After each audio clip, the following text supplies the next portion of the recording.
Hello, Hoovians, and welcome back to the third channel. I'm back after a small hiccup. We had a small technical issue, so we had been disappeared. Now, the first thing I have to talk about is the elephant in the room. I know they said don't talk about it, but I have not been in a fight and I've not been attacking walruses. No, I burnt my nose and I tried to waft away all the burntness until I made it look like I was an angry bulldozer, which is not correct. But we are back with an interview. Yes. My guest today is best known as the brand new, I say brand new, but it's probably been going longer than the word brand new actually allows, but it's the new official puppeteer of Badger. I have said that correctly. I confused myself for a second. It's wonderful. It's the one, the only Ash White. Hey, watch your mashy mates. Watch your mashy mates. Hey. How are you? I'm all right. And so we start at point blank, the beginning of your career. How did you get into the entertainment industry as a whole?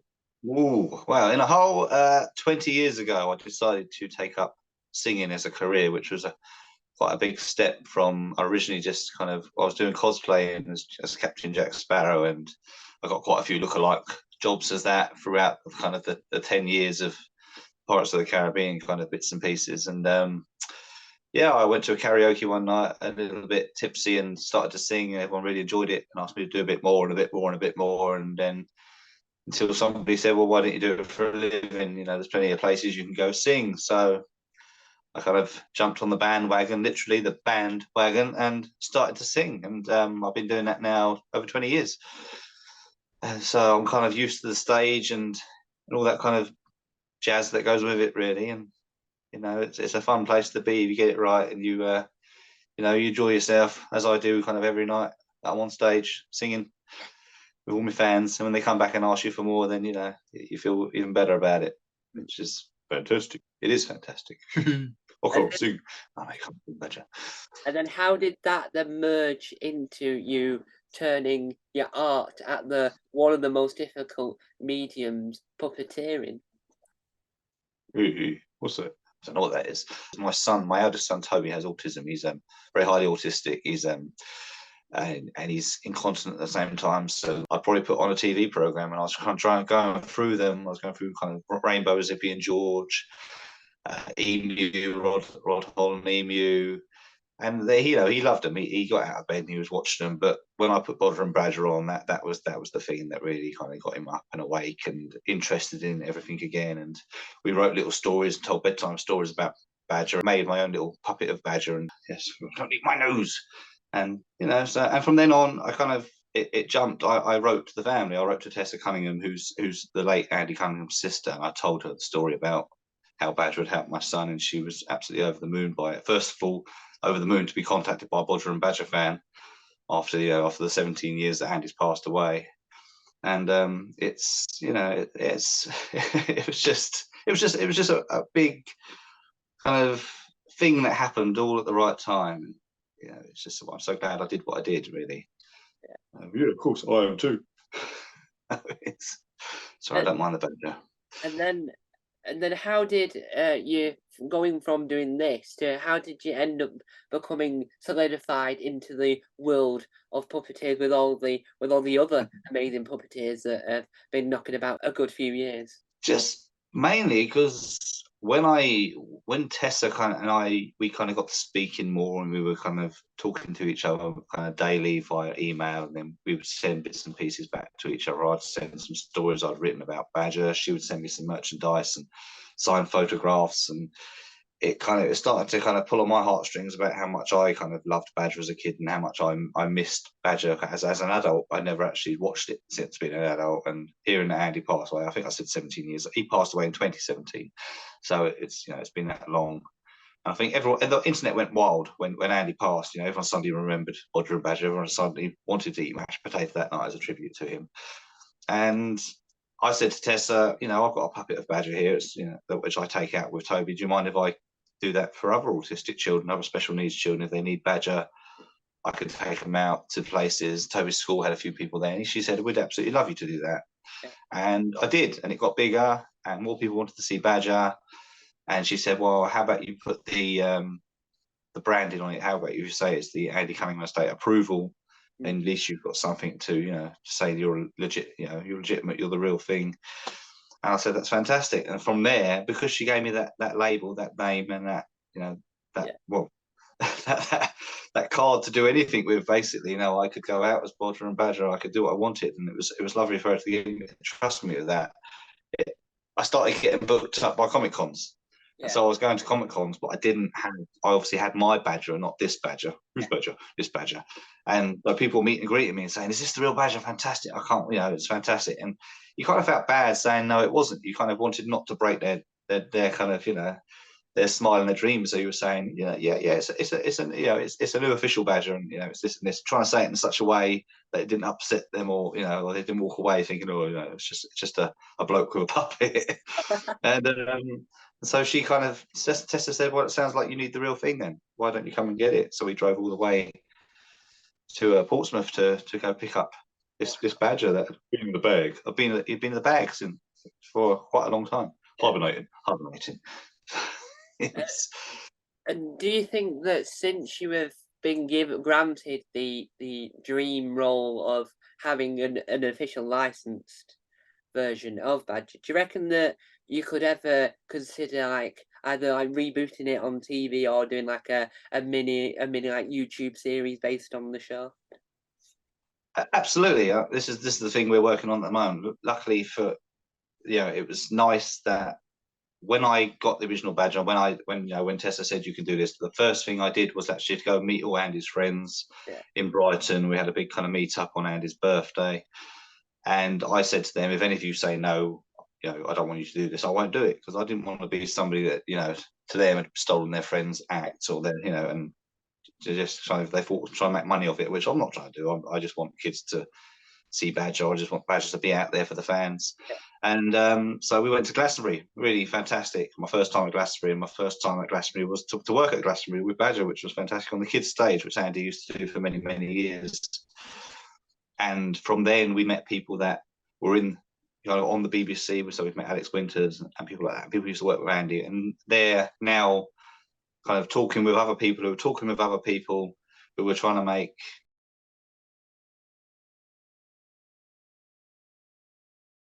we're going to try and make some episodes to put on TV around Christmas time, hopefully. Yeah. And I've got my TikTok page, which is Bodger's Badger Official. We have little mini episodes on there that always go wild when we put them on.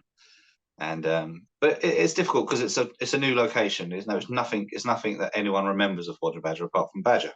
Yeah. So it's a new location. It's new storylines. It's probably less mashed potato at the moment, because he's on a diet. "Oh, I'm not on a diet." "You are on a diet, Badger. You're very, very diet." "Oh, sorry." So but we want to make it. So it hits that heartstring. It pulls that heartstring, I have to say, and people still see Bodger and Badger. He's my Uncle Simon, so I'm actually Bodger. So that's where we're making that connection still. So there's still a Bodger and a Badger. Otherwise, I don't think it would have worked. That it needs to be Bodger and Badger. The theme tune still needs to be the theme tune. Unfortunately, the BBC kind of own the rights to the theme tune, but we have the rights to the music, and we have the rights to the lyrics. So it's a really strange. We can have the lyrics and we can have the music, but we can't have the theme tune as the theme tune. So we've had to have we changed it slightly. Yeah. It's but yeah, it sounds really, really good. And it's got, hopefully, fingers crossed, it's with help from like Alex and people like that, and all these fantastic puppeteers that we meet and greet on the way that have put a bit of a word in. Phil with Hack of the Dog, obviously he works for the BBC, so maybe he can have a passing mention for us and stuff. It might be there. All we need is a big break, basically. Yeah. Children needs coming up. Red Nose Day and all that kind of stuff. If they know he's out there, they might get him involved. Yeah. He needs a bit of screen time. That's what he needs. I do. Sunscreen. I don't sunscreen. Oh dear. What are you doing, Badger? Oh no. I'm having some mesh. Nice. When Is it breakfast? And how did you know that you could do the voice like so convincingly? I'm glad you asked me that. It's strange. I've always had the voice. My dad sounded like Badger. My dad sadly passed away a couple of years ago. It was quite a big shock and a big kind of. It's a strange event in my life because I've kind of never been without my dad, and it's. He was always like, he always pushed me to do stuff, and he was a miserable. He was a miserable dad. He didn't like to say too much. But, he always moaned and groaned about things, but I knew when he was happy. I knew when he liked something I was doing, and he was always. We always had a laugh about something or other together, and we had that same sense of humour. But he sounded like Badger, so all the time when I'd hear him talk, "You're Ash, what you do, Ash?" It was sounded like me. Yes, it was Badger. It was, and it was so nice that it kind of connected from that. My dad passing away, I all of a sudden I got to adopt Badger, and so that voice has stayed. And there was a fantastic comment, I must say. One of Andy's friends called Beemore, who lives in Brighton, he's a kind of a clown and an act. He's been part of Glastonbury for a long, long time. He heard me and Badger, and he said, "You sound like Badger, but it's 90% Badger and 10% something else." He said, "It's not quite the Badger I remember." And I was like, "Okay."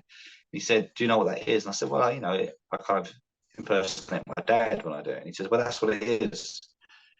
Andy obviously had Andy's voice. It was Andy and Badger. That was all mixed in one. And you've got Badger and your dad, which is mixed together, and that's what makes it sound slightly different. And I thought, and he said, "That's not a bad thing. That's a nice thing because it means your dad's living on." In with Badger and hey, fantastic. No wonder I'm moody. No wonder you're moody, Badger. And, It's and so it was just there. yeah. And one of the things that you've done because of this, and that it's elusive in the sense of that not many people know it exists, but once you know it exists, you're like, oh, it exists. But what was it like when you finally got to join the British Puppet and Model Theatre Guild? Oh wow, that was quite that was amazing. That was quite a strange, surreal experience. Everything's a surreal experience to me, to be honest. Yeah. Because if I'm not sitting down drinking a cup of tea or biscuits, then everything else is quite surreal to me. But we went to London Covent Garden, and they had the puppet festival there, which they have every year. It kind of gets bigger and bigger. Yeah. And I decided to take Badger. Nobody kind of knew that I had Badger, so I went to take Badger. And again, wherever I go, no matter where I go, I meet friends of Andy, which is so lovely. It just shows how loved he was, how friendly he was. What a fantastic presence he was.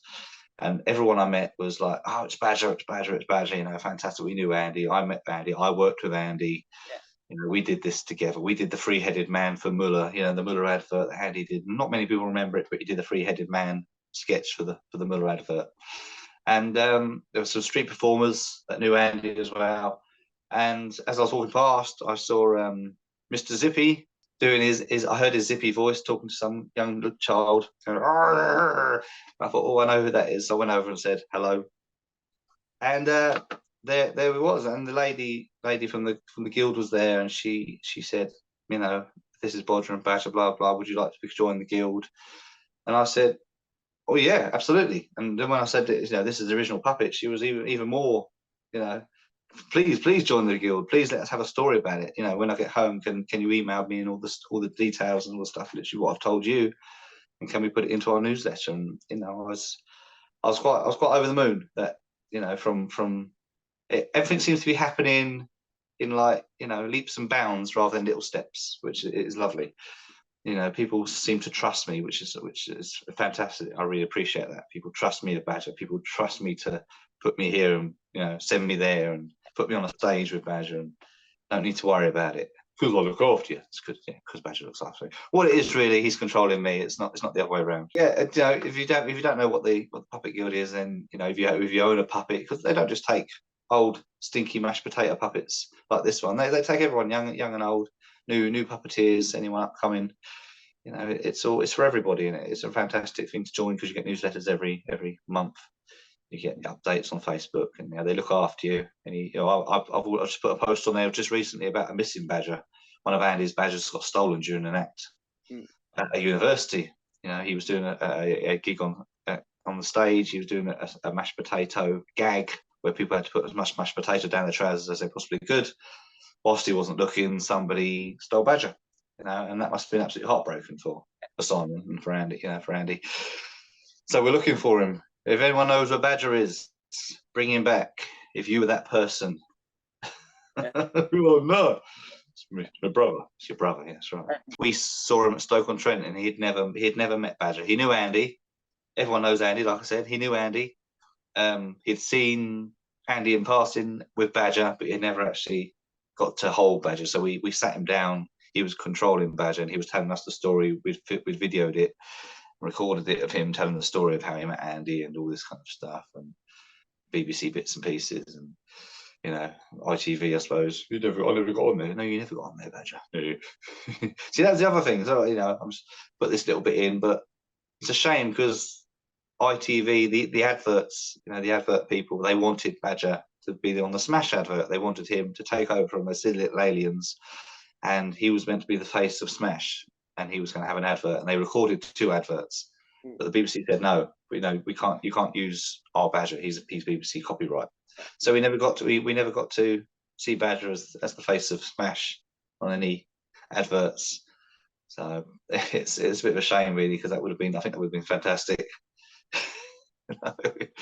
And do you reckon that the legacy of the show, when it comes to the next big anniversary, do you reckon it'll ever get released on like a Blu-ray DVD with our Lord and Saviour of documentary filmmaking, Chris Chapman, doing documentaries for the box set?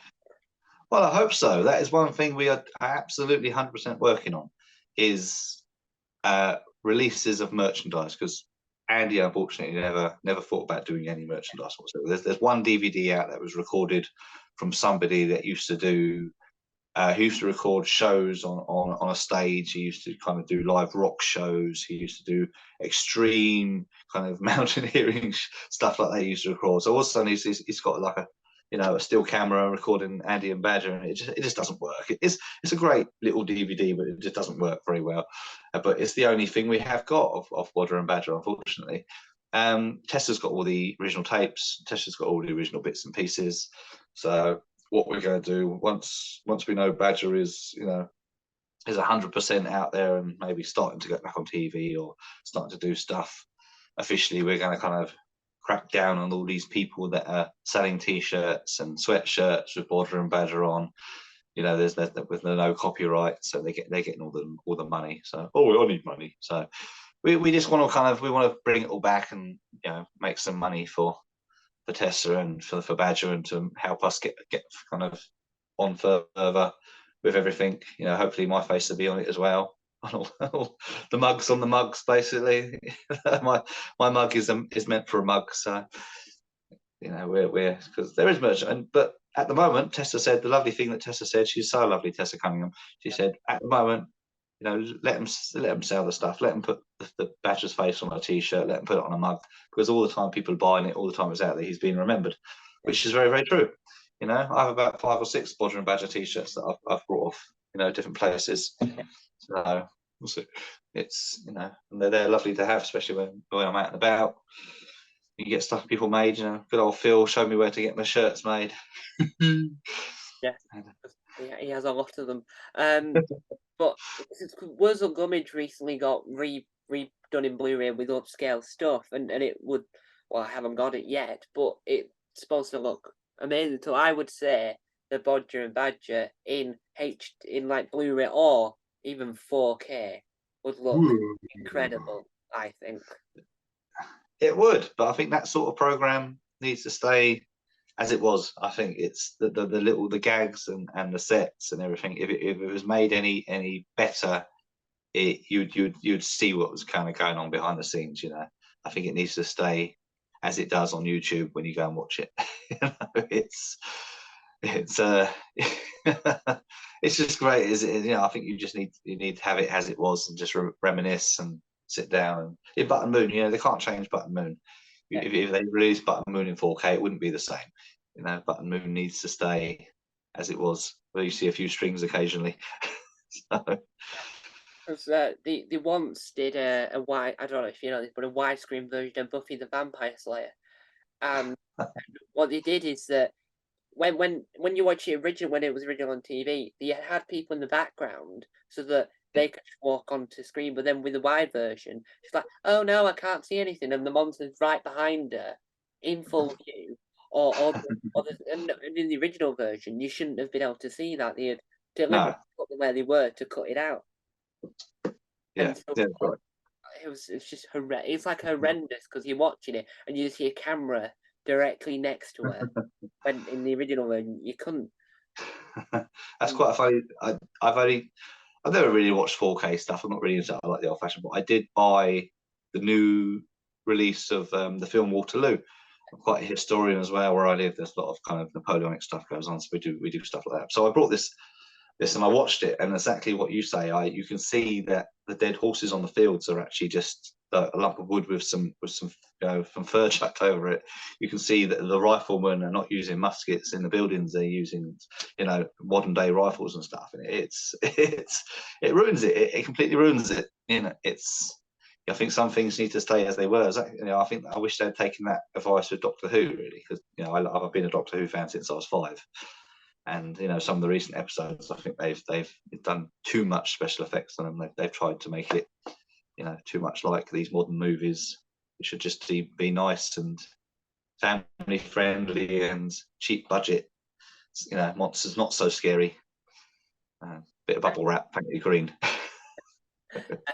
And with performing Badger, what is the one thing that you enjoy the most when you are there faffing about, playing around with a Badger? I just like. Well, he takes over. If you ever watch me with Badger, he takes over, right? Andy used to do the talking and stuff. I don't do much talking. Badger does quite a lot of talking. I do lots and lots. But what I love the most is I'm performing to the children. So Glastonbury, for instance, I'm performing to the children. They're all on the bottom of the stage. They're all watching him being hypnotised by a potato, anything like that. They know the mashed potatoes is there, but they don't know. And what I enjoy the most, and I'll say this every time, is looking up beyond the children and the adults. The adults' smiles on their faces. They are watching Badger. They're watching their children watching Badger. And they know the gags. They know what's going to happen. They know the mashed potato is going to go flying. They know I'm going to get hit in the face by mashed potato. And again, I mentioned Glastonbury, but we was in the kids' field, so you're not allowed in the kids' field. You're not allowed access to the kids' field unless you have a child.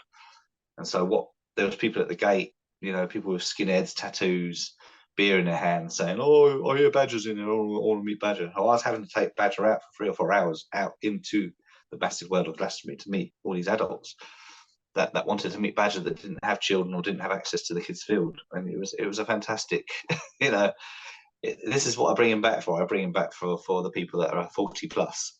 It's us that remember him, And there's sorry, I was going to say, there's lovely stories on TikTok that people always put, I had a horrible childhood, but the best thing, the only thing I remember that was great was running home to watch Bodger and Badger. After being bullied at school, I'd sit and laugh at Bodger and Badger, which is it was lovely. So. Yeah. And as a young child yourself, was there any shows when you were younger that inspired you to go, yes, I want to be in that world. I want to be the king of comedy. Absolutely, all of them. I was absolutely a TV addict. I really enjoyed watching things like Buttermoon. I thought Buttermoon was real. I went to see it at the local theatre. It was that luckily I had the production there one Christmas. My mum took me to see that, and I just thought it was. I used to get just drawn in, and everything was magical to me. Doctor Who was magical to me. Bodger and Badger was magical to me. Buttermoon. I was one of these children that was very naive. Everything was real. Even if you saw a string, it was real. I loved Captain Scarlet. Captain Scarlet used to, that was amazing. And so I used to just reenact it. I used to go to my bedroom and used to find my toys, and that was it. And I'd be in there for hours. My mum would like, "Oh, it's dinner time, Ash." Come down. No, no, no, no. And I collect toys now. I still have a lot of my toys from my childhood, and I just look at them on a shelf, and I can remember all the voices to all these figures I had as a kid. To me, they're still alive. They're a fantastic part of my childhood. But I so wanted Bodger. I so wanted the opportunity to bring Badger back. I really did. And I think the one thing that I saw that made me think he needs to come back was, I don't know if you remember, but Children Need a couple of years ago, they had a big sing along with everybody, Zippy and Hacker in the studio. They had a big puppet sing along, and Badger was missing. Unfortunately, Badger wasn't there, and I thought it was such a shame because being a fan of that kind of show, you would look for that person in amongst those puppets. You would look for Badger. Oh, well, the Badger isn't there, or so and so isn't there. But now, hopefully, I will be there. He will be there. And that was when they did those massive like puppet reunions, and you watch them and you think that's really incredible, but then you also see that it's also there's different levels of puppeteering, and you don't just think, oh, it's just someone with their arm up.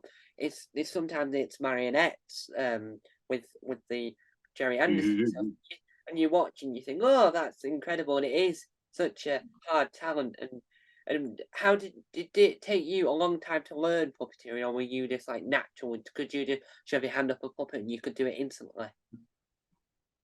I have to be honest. I never really. I just picked him up basically, and that was it. I've never practiced puppeteering. I've never, I don't do whatever it's called. I can't say it. Ventriloquism. No, not ventriloquism. Ventriloquist. I'm not a ventriloquist. So luckily for me, Andy never was either. So if you watch Andy and Badger together, Badger would always go in front of his mouth, in front of his face. How you doing, mate? All right. It was always So it was always quick, sharp. All right. What you? And it's a shame because I went to a Comic-Con with Badger, and there was a lady there that was signing. I think she was from some horror movie. And I went to introduce her to Badger, and hello, how are you doing? She went, oh, I can see your mouth move. That was the first thing she said to me. I can see your mouth moving. I thought, it's do you really need to say that? It's kids don't even notice me. The kids straight away just notice Badger. They don't notice me. They don't even want to look at me. I was on a bus the other day on the way. I went to a sea festival. I was on the bus on the way home. I was on the seat with me. All the way home, the children were just talking to me. Talking to me. No, they weren't talking to me. They were talking to Badger. Sorry, the kids were just talking to Badger, and they weren't even noticing me. So I was just sitting there looking out the window. It was very, very strange. That's the wonderful world of puppets. You watch. There was a clip I saw of the Muppets, and obviously the puppeteers were on the stage as well. But these people weren't even looking at the puppeteers; were looking at the puppets. It's because it's child. When you see these things as a child, you just don't want to picture the humans involved in the production of all this. Well, that's right. And I kind of started with the first puppet I made was Emu. I made a massive kind of Emu replica that it's just I didn't know what to do with it once I brought it because everyone was scared. Once I built him, everyone was scared of him basically. But I used to attack old people with it and stuff. And, but I have a this is where the medical thing comes in. This is quite people will be looking this up if they watch this. I have a medical condition called mirror hand movement, which makes it very, very difficult to be a puppeteer because whatever I do with this hand wants to do the same. Yeah. So I've tried to kind of it does it's something in my brain that's crossed over, which and at school it was very difficult. I had to sit on my hand when I was writing. So whatever I do with this hand, this one will do exactly the same. So when I had Emu, this hand was kind of people were what's that hand? What's the other hand doing? With Badger, it's lucky because I just get to hold on to him, Oh, I've got a prop. I always put a prop in that hand. So it's but the more it's for me, it's training. So I'm training my brain not to use both hands at the same time, and it is slowly getting better and better. Yeah, sorry, sis. One of my favorite things. Don't you want to interview me? I want to interview you, Badger. Without my nose. One of my favorite Emu bits is when because obviously once you know that Rod's controlling Emu, you know that Rod's got no sense of its surroundings. I liked it when he chucked himself into the freezer of peas. It's like he had no, and he knew where he was, and he knew he was going to hurt him because he knew he was going to Rod. So he just went, I don't care, and just hurtled himself towards it. There's one interview you watch where it's quite an old. He's older than an Emu's older, and he's very tatty, and his leg falls off. Emu's leg falls off halfway through this interview, and Rod just kicks it under the table and says, "We'll worry about that later." He says, So, but it's yeah. And do you reckon that with Emu, this is a good example because with Emu, once Rod had don't think I think he died way after Rhoda died. They had brought back Emu, and with Emu and as a TV show Emu, and they had I think it was this some relation to Rod, and they had just had an Yeah, it was fun. Yeah, Toby Hole. Yeah, that's right. and that was from what I could tell loved, and people. Do you reckon that people will love the new and Badger now as much as they love the new version of Emu? I hope so. I think the one thing they did wrong with the new Emu, I don't think the series lasted very long, was that they made Emu talk, which was a bit of a strange thing. You know, Emu's always been very quiet. You know, that was the whole sinister side of him, wasn't it? A very quiet bird that also attacked everybody. But they made the new one kind of squeak and make noises, and it was a bit weird. I kind of got through 2 episodes, and that was enough for me. But Toby does take the original Emu out occasionally, kind of pantomimes and stuff, which is better. I'm hoping Badger goes to pantomimes because that would be a nice place for, as you say, the generation. But he has been accepted, which is lovely, and we are getting a new Badger puppet made as we speak. So because this one's obviously now 30 or 40 years old, and he's oh, do you mind? He's seen better days, unfortunately. He's seen better days. Oi. And so you know he's just going to be a meet and greet. But you know, first time I put him on TikTok, I just thought, you know, let's put him on TikTok. Let's put Badger on. And Zach, all he said was, the first thing I said was, "Oh, I'm Badger. I'm on TikTok. Hey, meshy mates." And from no followers, I got up to like 650 followers in 2 hours. And it was like, I was gobsmacked because I'd never done TikTok before. I didn't know it was. And then sometimes you put a video on, and the best videos are him just mixing mashed potato in the kitchen and throwing the spoon around, throwing the packet around, and it gets up to thousands of views in a couple of hours, just from people saying, you know, I remember this, I watched this, and this is fantastic. It's Badger, blah blah blah. So you know, it's nice they accept me. They accept me as, you know, as I'm not Andy. So, but I always say to people, you know, Uncle Andy or Uncle Simon. I always say to kids it's Uncle Simon, to adults it's Uncle Andy. You know, I think that's the way to do it. And Tessa doesn't mind me saying that, so that is the way to do it. And hopefully, I don't know how it would work, but hopefully one day that Badger becomes so famous, he has to have his own podcast. Oh yeah, of course. Hey. He might do. You never know. He might do. Just imagine that Badger interviewing like the big celebrities, like Hacker does. Hacker, you can see Hacker roaming around interviewing different celebrities like Jack Black. We can just say because the Americans wouldn't have no clue what's going on, so that would be funnier if you just hurtled Jack Black with a bowl of mashed potatoes.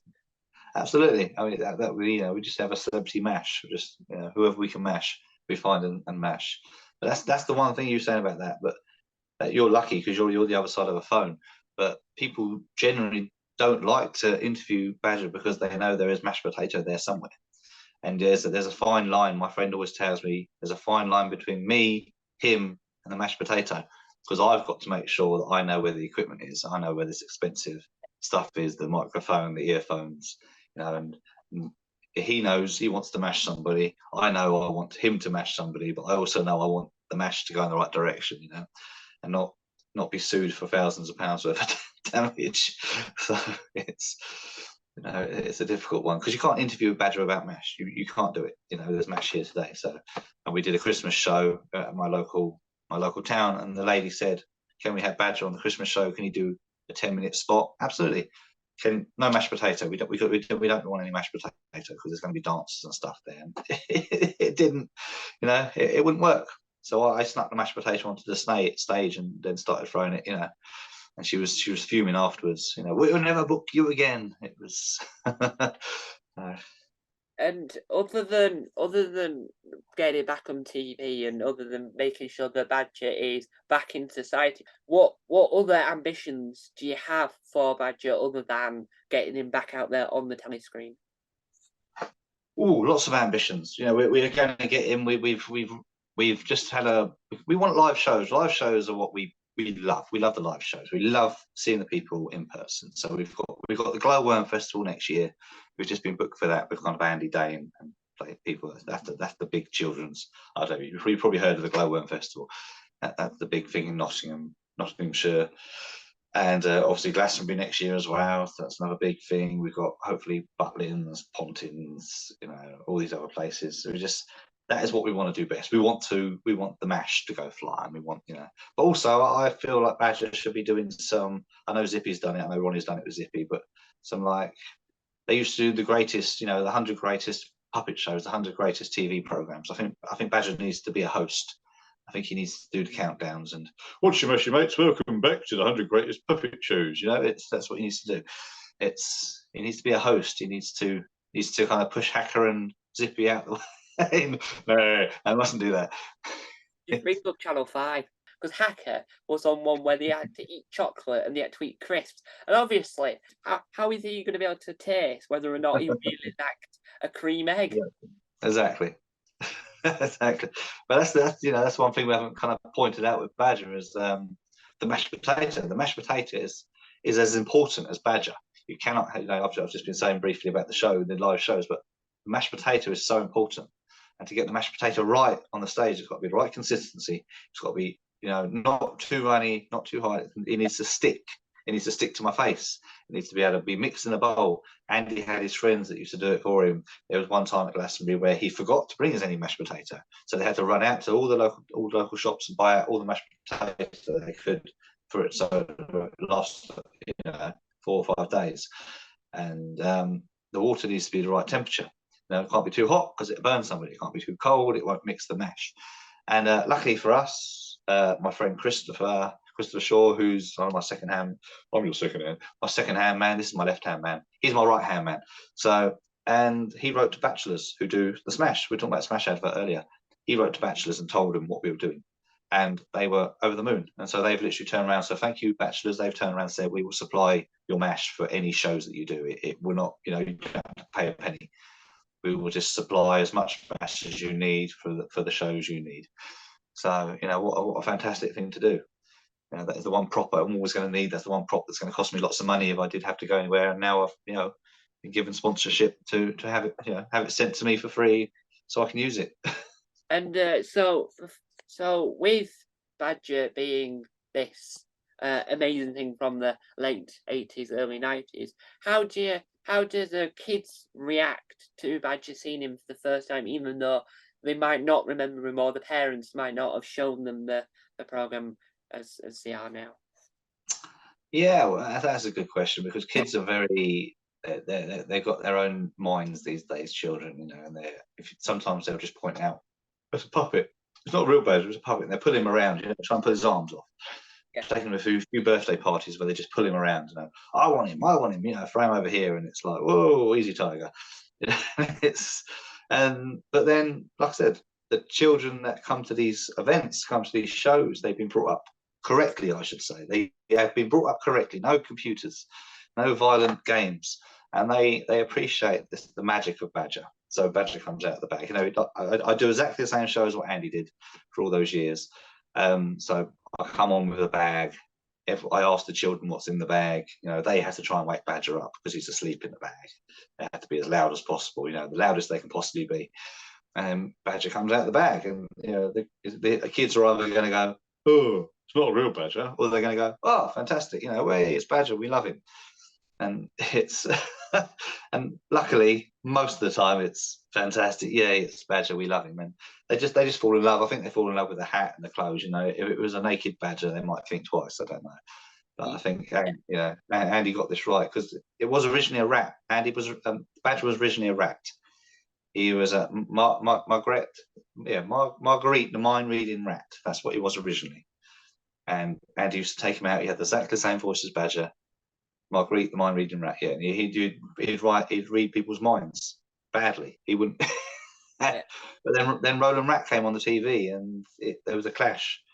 And people weren't hiring Andy because they wanted to hire Roland Rat, or people were wondering whether Roland Rat was Marguerite, and it was so. Andy had to change it, and he changed it to a Badger, and yeah, the same hat, same voice. It was just a different animal. And I do think that if Badger was ever going to go back on TV, we wouldn't send him on TV alone. It should be Badger and Ed the Duck should reunite together. Oh, to be the new. They should have a slot on Saturday Mashup because They should. and then obviously they could do a whole special episode instead of chucking slime on dead celebrity and then Hurtle mash at them instead of slime. Well, I think he should do. I did mention it to the CBeebies girls that were at Glastonbury. I said, you should bring him on for a bedtime story. I think Badger should do a bedtime story. They should get him in. There's plenty of books about kids who've eaten food and potatoes and stuff. I've written a few myself about Badger and potatoes. So I think the kids would love to see him. The adults would love to see him as well. It'd be more popular than Tom Hardy. Bedtime story. So Yeah. It's And hopefully next year when you're at Glastonbury, hopefully you get to feature in the CBeebies program if they do another one where they have Dodge knocking about. Yeah. Hopefully you sneak into that. Well, that was what we did. This year we actually did it, which was lovely. Because obviously he hasn't been with the BBC for a very long time, since 1999, and they came over. They were filming their little shows. They were filming their. I never saw it. I don't know if it ever got showed or not, but they did a Glastonbury special, which I'm still looking for online. And they did feature Badger. It's on the CBeebies YouTube channel. Oh, was it? Oh, I'll have a look there then. No, the producer came over and she said, we recognise him. I said, well, this is Badger. This is the real. She said, is that our Badger? And the way she said it was lovely because it was like a family member. Is that our Badger? I said, yes, it is. And she said, fantastic. We need to film you. So they filmed us in Glastonbury, and also there's a little thing that I think Evie made of everyone waving and saying hello. Badger's featured in that as well. So that was lovely. That's on her Instagram page. So hopefully Badger becomes really popular. That they popular again. I should say that's a better word for it. And back onto TV because CBeebies and CBBC do this new thing that they've never done before. Where if you work on CBBC, they could say to you, could you just pop over to CBeebies? We need you for a minute. And they do crossovers now. They don't. It's not like we're CBeebies or CBBC will never meet and cross over. But now it's like Dodge can hop from being a lovely 6-year-old to being the chaos that he used to be, attacking Hacker and realizing that his life's meaningless. So hopefully Badger becomes like the shrine of puppetry again. Yeah, of course. Fantastic. Yeah, it'd be great. Definitely. We need like an appreciation society like we've got for Hancock and like we've got for George Formby. We need the definitely. appreciation society that isn't related to actual badges because actual badges are evil. Well, I don't know about it. No. That is one thing. You say they're evil, but that about too many of them get killed every year, sadly. So we do pick up on that subject in our shows now because we are trying to still can the coal. We are starting to reduce the speed because sadly, I speak to a lot of kids about badgers, and the only time they ever see a badger in the wild is when it's laying dead at the side of the road, which is a shame. So we tell them, tell mummy to reduce the speed, tell daddy to reduce his speed on a country lane, because there are animals that are crossing the roads. And these farmers, there's no evidence to show that badgers give TB to other animals, to cows and things. There's no evidence whatsoever. So they're just being slaughtered for no reason. They're being hunted down and killed every year for no reason. And it's we are part of the Badger Trust. We do make little videos for the Badger Trust and stuff. And that was I keep mentioning Glastonbury, but it's kind of the highlight of this year, so I will be mentioning it. Brian May refuses to do Glastonbury. He refuses to take Queen to Glastonbury because of the badger coal, because he is such a loved, he loves badgers. He's so fond of badgers. All his jackets that he wears when he plays with Queen, they also have badgers on them somewhere. And so he refuses because they have to cull the land before they obviously have Glastonbury there for badgers and stuff. So yeah, we need to meet him. We do need to meet him. We should meet Brian May. Brian May, if you're watching, come meet Badger. Yes. And that'll be a good crossover. Brian May doing "We Will Rock You." So he writes the new edition of the musical like he does with Ben Elton, and he should include Badger into the storyline. He's a futuristic Badger. We will miss you. That's right. After Wales. And so, coming towards the end of this Ah, glorious interview, it's Thank the you. odd moment of an interview where I've realised that throughout my time interviewing people, I've nearly checked off the list of meeting at nearly half my childhood, which is an odd thing you would ever say, which is not something you would ever say. But what is the end goal for not just you with Badger, but in your career itself? Ooh, just to be back, as Bodger and Badger, just to be, you know, it's a fine line. It's a very difficult line to cross between people remembering Bodger and Badger and seeing me and not seeing Bodger and Badger. You know, they're seeing Badger, but they're not seeing Bodger and Badger. And I want people to stop thinking, well, that's just a guy with a Badger pretending to be Bodger and Badger, and to actually realise Bodger and Badger is back. That is the goal, that Bodger and Badger is back. And just like Zippy, you know, Zippy he's back. He's still there. He's never gone, you know, because Ronnie always takes him somewhere. Ronnie's always like, so people go and see Ronnie and they know that that's Zippy. They know Zippy that is Zippy. So they need to see me and know that this is Badger. Because a lot of people come up and say, "Can we have a photograph or can we meet Badger?" And they say, "Oh, it's a real one." "Oh, fantastic! Oh, can I get in the picture with?" They get extra excited when it's a real Badger. You know, they don't think it's just me that's built this. I'm just a cosplayer or something. I want to be recognised as Bodger and Badger. We need to be recognised as Bodger and Badger. You know, exactly as who are the other puppets? You got Sooty, for instance. Sooty is now with, you know, his third owner, and he is recognised as Sooty. Is Sooty, you know, the Sooty show. I want to be recognised as the Bodger and Badger show with me instead of, you know, if Andy was here, then it'd be fantastic. But sadly, Andy is watching down us, avoiding the mash now. Yeah. But you know, that is the goal. That is what we want. Yeah. You know, by this time next year, we want to be known as we are Bodger and Badger. So people mention Bodger and Badger, they'll see me. You know, Well, what we need to do, because this sometimes works, yeah. we need to get Josh Widdicombe, Alex Brooker, Yes.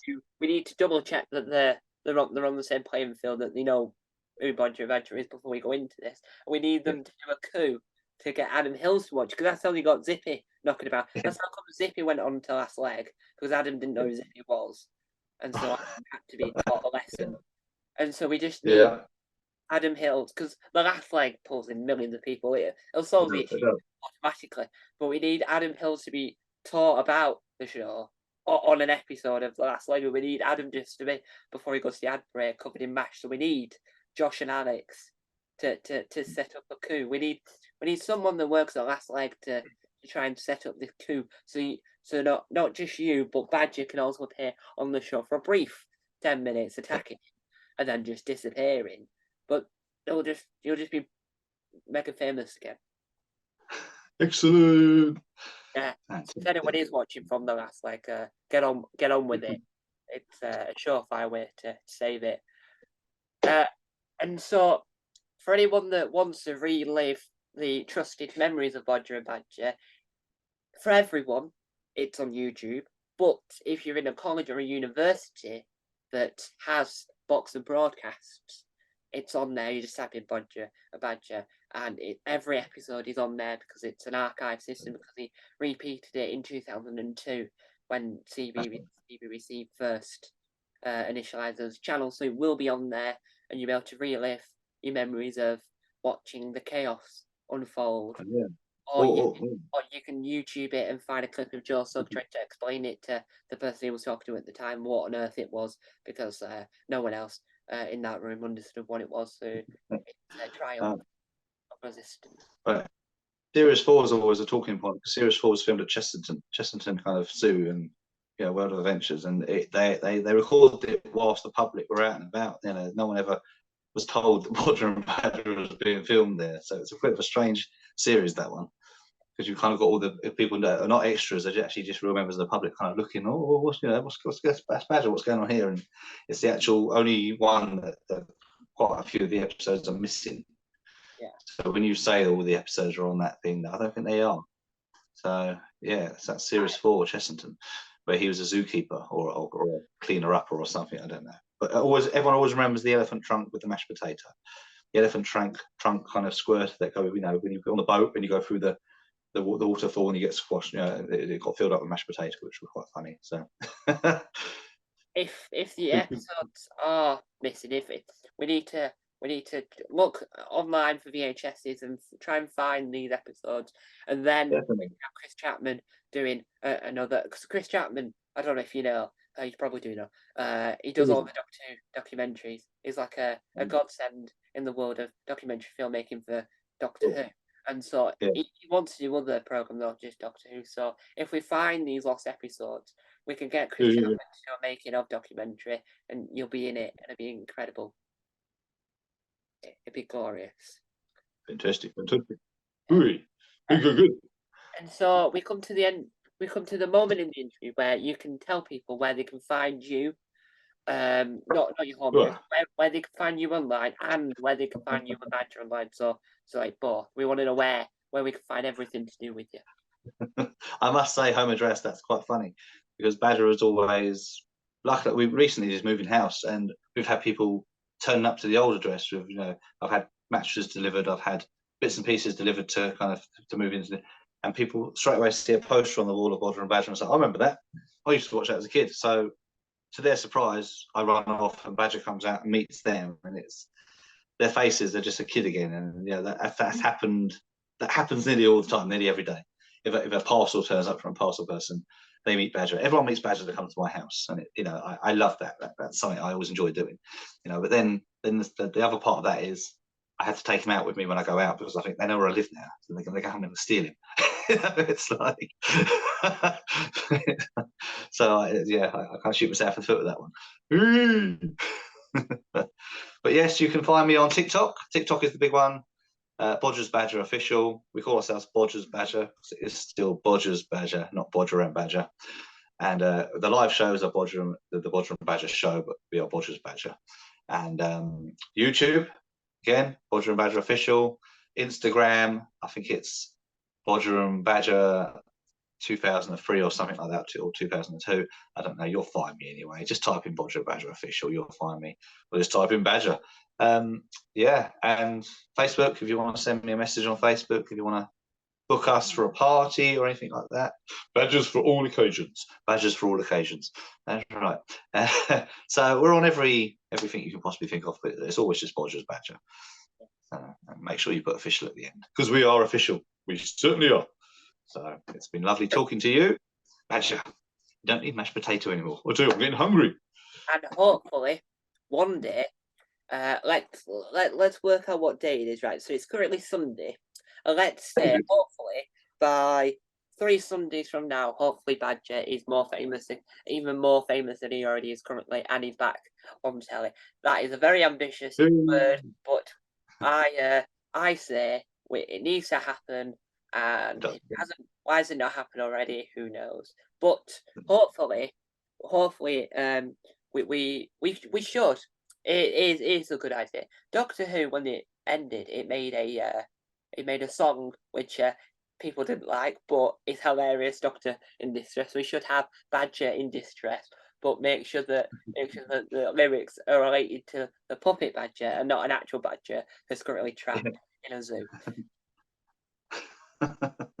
Badger in Distress. Let's all get it back on. Or we could get the fans to campaign to get it onto the iPlayer like they did for Balamory. Hey, fantastic. Good idea. Absolutely. We need that. We need it. We do. And so there we have it. We have come to the end of this glorious interview. Now, if you want to hear more interviews from this muggin, well, I've got 19 YouTube channels. So what could happen? Who knows? There might be a new interview soon. Who knows? Will I get to interview more people from my childhood? Will I get to finish the trimester? And will Basil Brush ever reply back to me? Who knows if Basil Brush will ever say yes to the dress, but not to a dress.